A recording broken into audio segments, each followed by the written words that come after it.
សេចក្តីប្រកាសព័ត៌មានរដ្ឋលេខាធិការដ្ឋានកិច្ចការព្រំដែនមានកិត្តិយសសូមជម្រាបជូនជនរួមជាតិនិងសាធារណជនជាតិអន្តរជាតិទាំងអស់ឲ្យបានជ្រាបថាគណៈកម្មការចម្រុះខណ្ឌសីមាព្រំដែនគោកហៅកាត់ថា JBC ភាគីកម្ពុជាបានបញ្ជូនកំណត់ទូតជាថ្មីម្ដងទៀតកាលពីថ្ងៃទី23ខែកុម្ភៈឆ្នាំ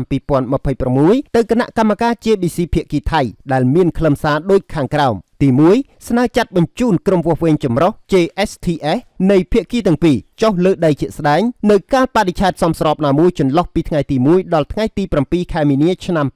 2026ដើម្បីបន្តអនុវត្តការងារបោះបង្គោលបណ្ដោះអាសន្ននៅកំណត់ខ្សែព្រំដែនចន្លោះបង្គោលព្រំដែនលេខ42ដល់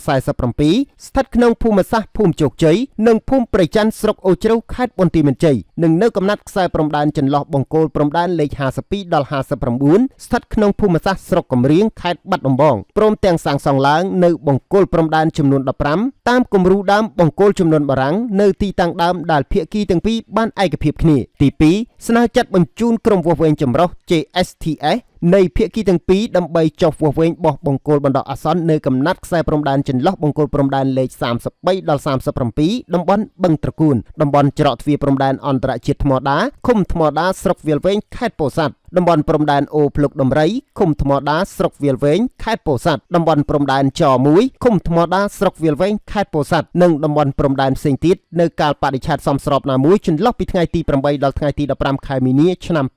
2026ទី3ស្នើចាត់បញ្ជូនក្រុមវាស់វែងចម្រុះ JSTS នៃភាគីទាំងពីរដើម្បីចុះវាស់វែងនឹងខណ្ឌសីមាលើដីជាក់ស្ដែងនៅកំណាត់ខ្សែព្រំដែនចន្លោះបង្គោលព្រំដែនដែលបានឯកភាពគ្នាខ្សែព្រំដែនដើរតាមផ្លូវទឹកនិងខ្សែព្រំដែនជាបន្ទាត់ត្រង់នៅកាលបរិច្ឆេទសមស្របណាមួយក្នុងចន្លោះពីថ្ងៃទី8ដល់ថ្ងៃទី15ខែមីនាឆ្នាំ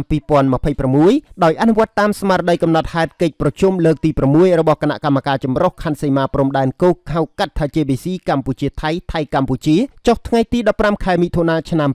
2025នៅរាជធានីភ្នំពេញទី4ស្នើឲ្យមានការរៀបចំកិច្ចប្រជុំក្រុមប្រតិបត្តិការ OG កម្ពុជាថៃលើកទី12និងកិច្ចប្រជុំអនុគណៈកម្មការបច្ចេកទេសចម្រុះព្រំដែនហៅកាត់ថា JTSC កម្ពុជាថៃលើកទី5នៅអំឡុងសប្តាហ៍ទី1ខែមីនាឆ្នាំ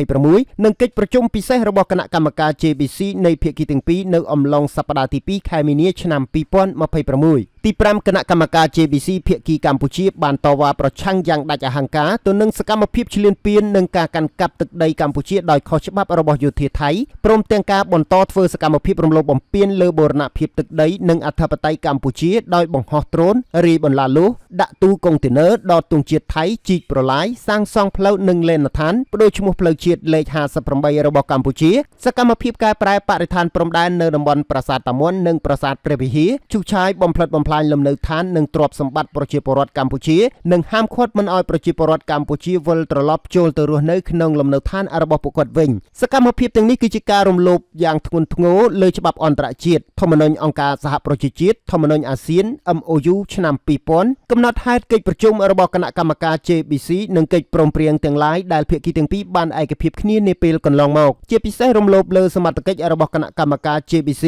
ឆ្លៀតក្នុងឱកាសនេះរដ្ឋលេខាធិការដ្ឋានកិច្ចការព្រំដែនសូមបញ្ជាក់ជូនសារជាថ្មីដល់ជនរួមជាតិនិងសាធារណជនជាតិអន្តរជាតិទាំងអស់ឲ្យបានជ្រាបថាគណៈកម្មការចម្រុះខណ្ឌសីមាព្រំដែនគោកហៅកាត់ថា JBC កម្ពុជាប្រកាន់ជំហរយ៉ាងម៉ឺងម៉ាត់ក្នុងការការពារខ្សែព្រំដែនអន្តរជាតិកម្ពុជាថៃដែលបន្សល់ទុកដោយគណៈកម្មការព្រំដែនឥណ្ឌូចិនសៀមដោយគោរពគោលការណ៍ច្បាប់អន្តរជាតិគោលការណ៍ខ្សែព្រំដែនមិនកែប្រែគោរពអនុសញ្ញាសន្ធិសញ្ញាបារាំងសៀមផែនទីនិងកំណត់ហេតុបោះបង្គោលព្រំដែនរបស់គណៈកម្មការបោះបង្គោលព្រំដែនឥណ្ឌូចិនសៀមព្រមទាំងកិច្ចព្រមព្រៀងនិងឯកសារពាក្យពន្ធនានាដែលភាគីទាំងពីរបានឯកភាពគ្នានាពេលកន្លងមកក្នុងន័យនេះគណៈកម្មការចម្រុះខណ្ឌសីមាព្រំដែនគោកហៅកាត់ថា JBC កម្ពុជានឹងបន្តអនុវត្តការងារវាស់វែងនិងខណ្ឌសីមាព្រំដែនឲ្យបានឆាប់បំផុតជាមួយគណៈកម្មការចម្រុះខណ្ឌសីមាព្រំដែនគោក JBC ថៃដើម្បីសម្រេចបាននូវសន្តិភាពយូរអង្វែងតាមបណ្ដោយព្រំដែននិងមិនទទួលស្គាល់នៅការកែប្រែខ្សែព្រំដែនណាមួយដែលកើតចេញពីការប្រើប្រាស់កម្លាំងរដ្ឋលេខាធិការដ្ឋានកិច្ចការព្រំដែនសូមអំពាវនាវដល់ជនរួមជាតិនិងសាធារណជនជាតិទាំងអស់មេត្តាជឿជាក់លើរាជរដ្ឋាភិបាលកម្ពុជា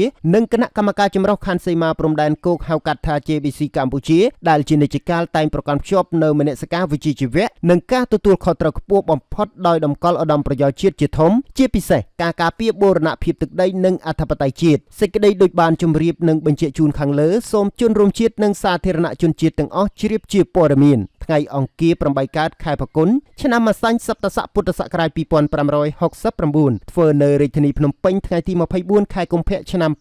2026ត្រារដ្ឋលេខាធិការដ្ឋានកិច្ចការព្រំដែនតារា Cambodia News